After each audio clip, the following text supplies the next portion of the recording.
오늘도 주님께서 우리에게 새날을 주셨습니다. 다 같이 찬송가 310장 같이 하시겠습니다. 찬송가 310장입니다. 310장 하나님의 은혜로 우리 같이 찬송하시겠습니다.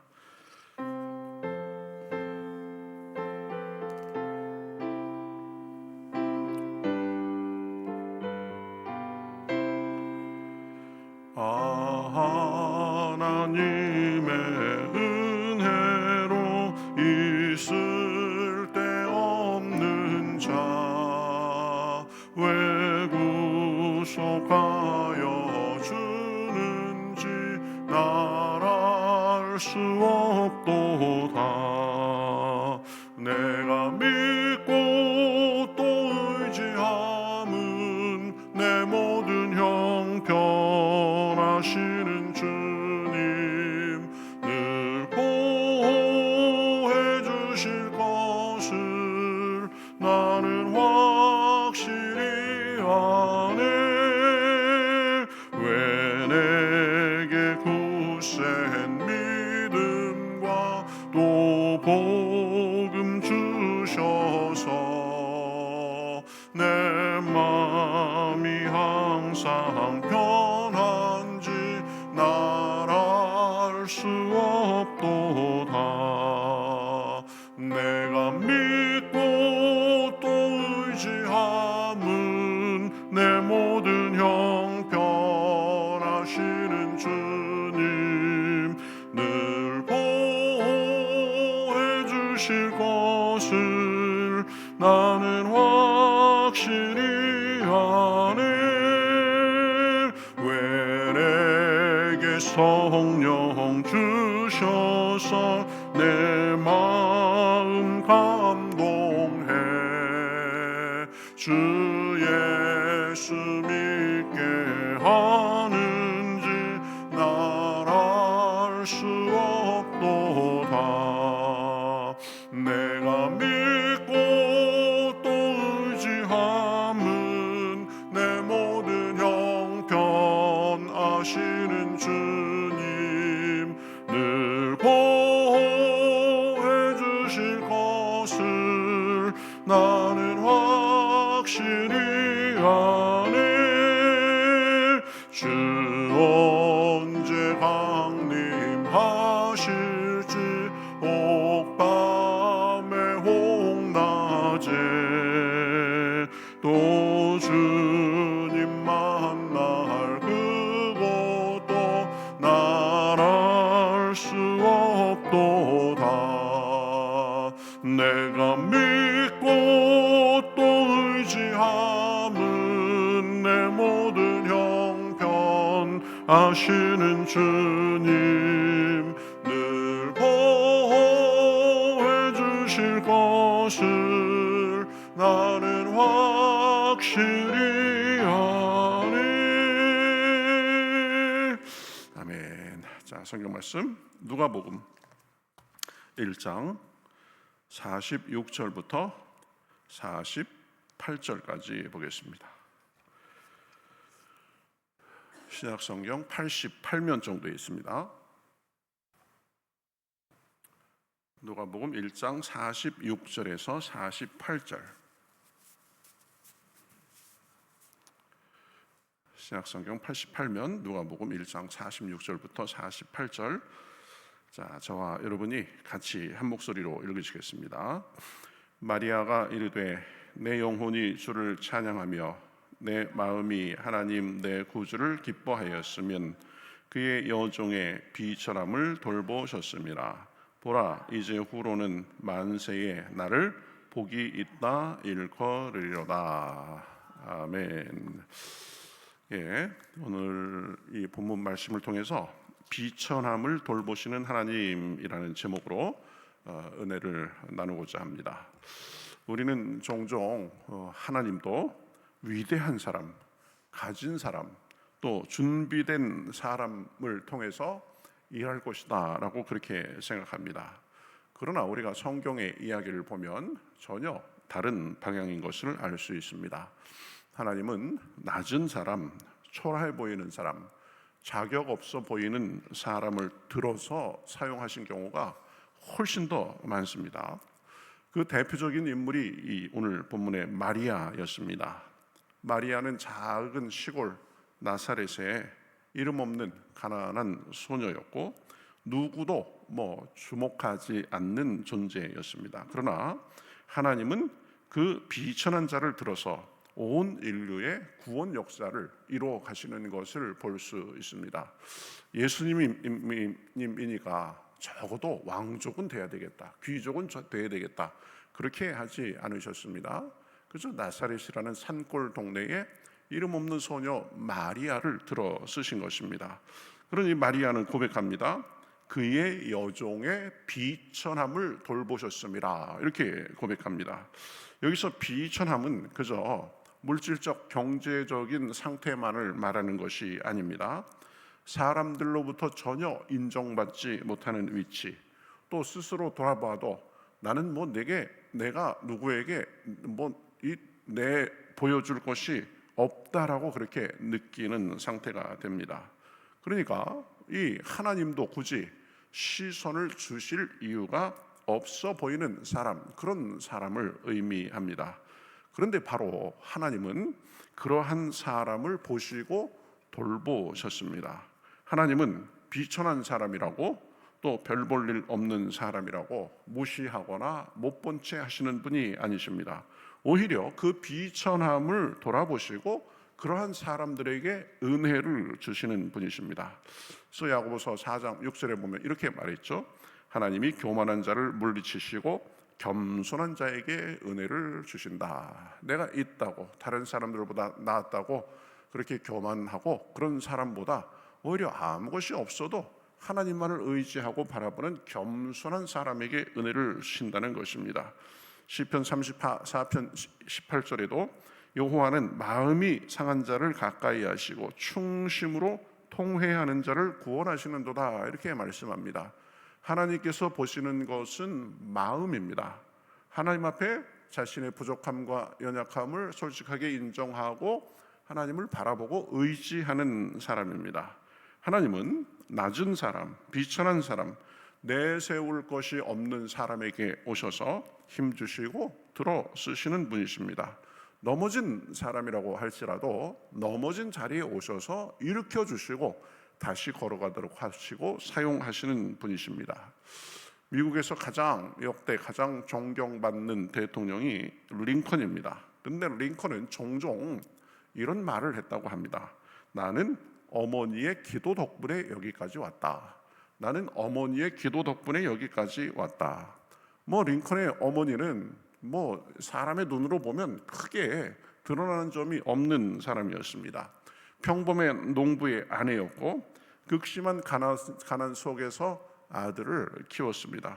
그러나 자신의 연약함을 인정하고 늘 성경을 읽으면서 하나님 앞에 무릎을 꿇고 자녀를 위해서 기도하면서 양육했다고 합니다.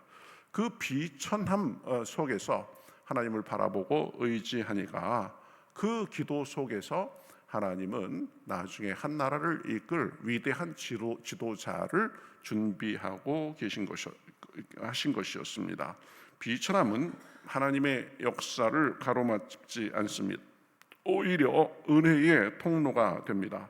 그래서 우리도 내세울 것이 없어도 비천하고 그저 다른 사람들에게 비해서 드러나는 점이 없어도 그래도 우리가 주님을 바라보면 주님은 우리를 돌아보시고 도와주시고 하나님의 사람으로 만드시고 사용하십니다. 그러니 우리가 조건이 우리에게 있는 것이 아닙니다. 하나님이 우리에게 찾아와 주셔서 은혜 주시는 것입니다. 하나님 눈에는 낮은 사람, 비천한 사람, 별 볼 일 없는 사람, 그런 사람이 문제가 아닌 것입니다. 오히려 하나님은 비천한 자의 순종을 통해서 위대한 일을 이루십니다. 마리아는 자기 자신을 주의 여종이라고 말했습니다. 이는 하나님 앞에서 아무런 권리도 주장하지 않는 철저한 겸손의 표현입니다. 마리아에게 위대한 점이 있었다면 그것은 마리아의 외적인 조건이나 능력이 아니라 순종의 마음이었습니다. 말씀대로 내게 이루어지이다 이렇게 말하면서 순종했죠.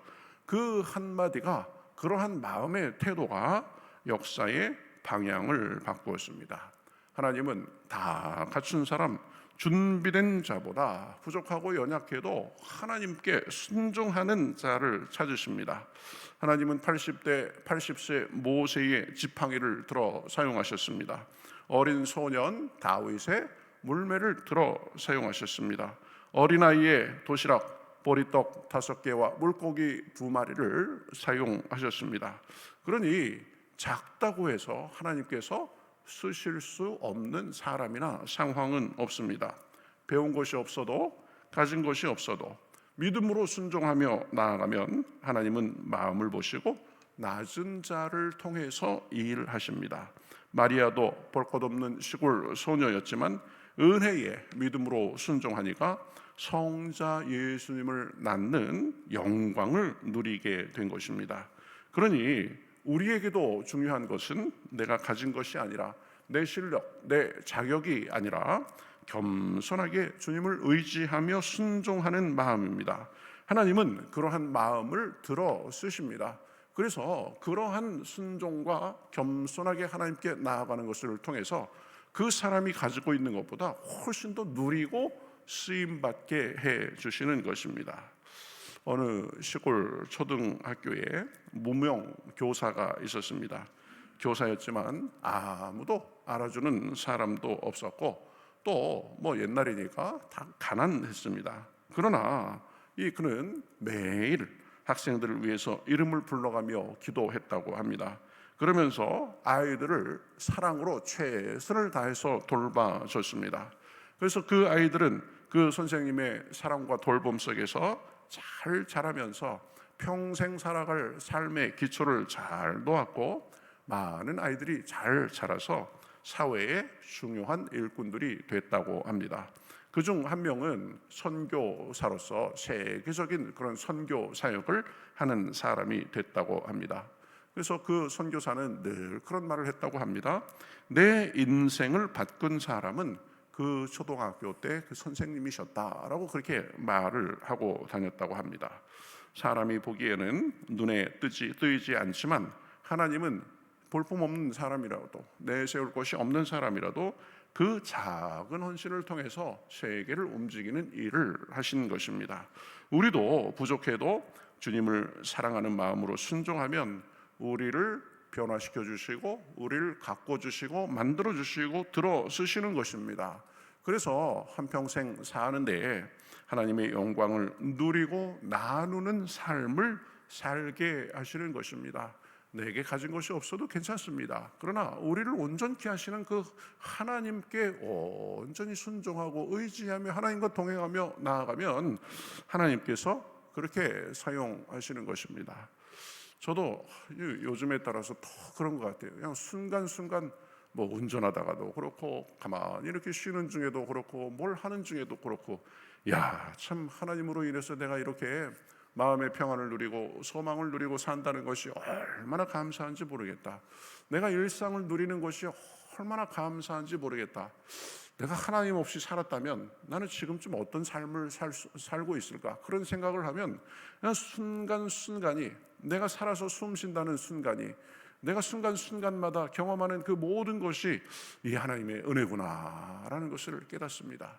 여러분, 똑같은 삶을 사는데 나는 이래서 힘들고 저래서 힘들고 내 힘든 사정 알아줄 사람 하나도 없고 사는 거 힘들어 죽겠다 이렇게 사는 것하고, 그래도 하나님으로 인해서 내가 순간순간마다 그분의 돌보심과 은혜를 받으면서 사니까 그저 가만히 생각해 보면 나도 모르게 감사합니다, 감사합니다 이렇게 소리가 나오는 삶하고 그것이 같을 수가 없는 것입니다. 하나님의 은혜를 누리며 살면 하나님께서 그 삶에, 다른 사람은 몰라도 내 속에서는 정말 내 삶 하나님 앞에서 값진 삶이다, 복된 삶이다 이렇게 고백하는 삶을 살게 해 주시는 것입니다. 그러면서 하나님의 쓰임을 받습니다. 비전에도 우리 하나님을 의지하며 하나님께서 돌보시면 삶은 달라집니다. 마리아가 뭐라고 했습니까? 이제 후로는 만세에 나를 복이 있다 일컬으리로다. 지금 마리아가 그렇게 고백하고 하나님 앞에 찬송한 지 2000년이 지났습니다. 그러나 2000년 동안 마리아는 복받은 여자, 아기 예수를 탄생하는데 기여한 여자, 그렇죠, 성모로서 지금 추앙받고 있는 것입니다. 세상 기준으로 보면 마리아는 여전히 가난한 시골 소녀였습니다. 그러나 하나님이 찾아오신 순간 그녀의 정체성이 바뀌고 인생을 바라보는 눈도 바뀌고 고백도 바뀌고 실제의 삶도 바뀌었습니다. 과거에는 비천함이 약점처럼 느껴졌습니다. 약점이었습니다. 하지만 이제 그 비천함이 하나님이 찾아오신 이후 의뢰의 근거가 되었습니다. 그래서 그 은혜로 인해서 이제 후로는 만세의 나를 복이 있다 일컬으리로다 확신하고 선포하며 사는 사람이 됐습니다. 삶을 바라보는 눈이 완전히 달라졌습니다. 그 시골에 이름 없는 소녀의 삶이 그 이후로 완전히 달라졌습니다. 하나님이 은혜 주시면, 비천한 우리를 돌아보시면 우리도 그렇게 선포하며 살 수 있습니다. 노래하며 살 수 있습니다. 그러면서 하나님의 복을 나누고 누리고 나누면서 살 수 있습니다. 한숨과 낙심, 근심과 걱정, 상처와 소심함을 넘어서 가슴을 펴고 사랑받고 사랑하는 삶을 살 수 있습니다. 기쁨과 평안, 지혜와 담대함 속에 살 수 있습니다. 겸손과 섬김 속에 하나님이 우리를 높여주시는 경험을 하고 간증하는 삶을 살 수 있습니다. 여러분, 저와 여러분이 하나님으로 인해서 그러한 삶을 사시기를 우리 주님의 이름으로 축복합니다. 우리에게 조건이 있는 것이 아닙니다. 우리가 연약하고 부족함을 생각할 때마다 내 자신에 대해서 실망할 순간도 있지만, 그러나 그때 여전히 우리에게 오셔서 높여주시고 힘주시고 함께해 주시는 주님과 동행하며 사는 것입니다. 그래서 고린도전서 1장 27절에 보면 하나님이 세상에 미련한 것들을 택하사 지혜 있는 자들을 부끄럽게 하신다라고 말씀했습니다. 여러분, 세상으로 보기에 좀 미련해도 괜찮습니다. 그러나 하나님께서 도와주시면 세상에 지혜 있고 세상에 강하다는 사람을 부끄러워하는, 부끄럽게 만드는 그런 삶을 살게 되는 것입니다. 하나님이 은혜 주시면 우리가 그 주인공이 될 수 있습니다. 비천함은 정죄나 수치의 이유가 아니라, 소심함의 이유가 아니라 하나님의 은혜가 임하는 자리가 될 수 있습니다. 혹시 지금 내 삶이 초라해 보이고 남들과 비교해서 부족함이 크게 느껴지고 스스로 나는 왜 이렇게 비천한가 낙심하는 사람이 있습니까? 성경은 말씀합니다. 하나님은 교만한 자를 물리치시고 비천한 자를 돌보시는 분이십니다. 자격 없는 자에게 오셔서 은혜를 주시는 분이십니다. 마리아에게 임한 은혜는 우리에게도 동일합니다. 우리가 낮아질 때, 우리가 비천한 순간에 있을 때 하나님이 우리에게 오십니다. 우리의 비천함은 더 이상 슬픔이나 감출 곳이나 수치가 아니라 하나님의 은혜가 흐르는 통로가 됩니다. 하나님이 오셔서 은혜 주시면 내 부족함이 부끄러움이 아니라 하나님의 능력을 담는 그릇이 될 수 있습니다. 부족한 자에게 오셔서 은혜 주시고 들어 쓰시는 간증의 재료가 될 수 있습니다. 여러분, 오늘 하루 살면서 앞으로 삶 속에서 비천함을 이유로 낙심하지 말고, 부족함을 이유로, 환경을 이유로 낙심하지 말고, 그 비천함 때문에 오히려 하나님이 나를 돌보신다는 사실을 붙잡고 사시기를 우리 주님의 이름으로 축복합니다. 그때 마리아에게 임했던 은혜와 능력, 기쁨과 평강, 소망이 우리에게 임하고 삶에도 풍성한 열매를 맺게 하실 줄 믿습니다. 고난도 이기게 하시고 문제도 넘어가게 하시고 나의 약점도 극복하게 하시고 새로운 삶의 차원을 살게 하시는 줄 믿습니다. 그러한 은혜가 오늘도 기도 가운데, 삶 가운데 풍성하시기를 우리 주님의 이름으로 축복합니다. 같이 기도하겠습니다. 하나님, 감사합니다. 참, 마리아 나사렛이라는 산골 동네에 이름 없는 소녀였지만, 정말 누가 봐도 비천하다고밖에 할 수 없었지만 그러나 하나님께서 오셔서 그 비천함을 돌아보시니 만세의 복이 있는 사람, 하나님을 찬미하며 간증하는 삶을 산 것을 보았습니다. 우리도 부족합니다. 우리도 내세울 만한 것이 별로 없습니다. 스스로 보기에도 참 어떤 때는 낙심될 때도 있습니다. 그러나 그런 우리를 버리지 않으시고 마리아에게 오셨던 것처럼 우리에게 오셔서 힘주시고 은혜 주시고 삶을 바꿔주시는 줄 믿습니다. 지금까지 내 삶이 어땠든, 내 속의 모습이 어땠든 주님께 겸손히 나아가고 순종하며 나아갈 때에 우리에게도 하나님 은혜를 주시고 우리 삶도 바꿔주시는 줄 믿습니다.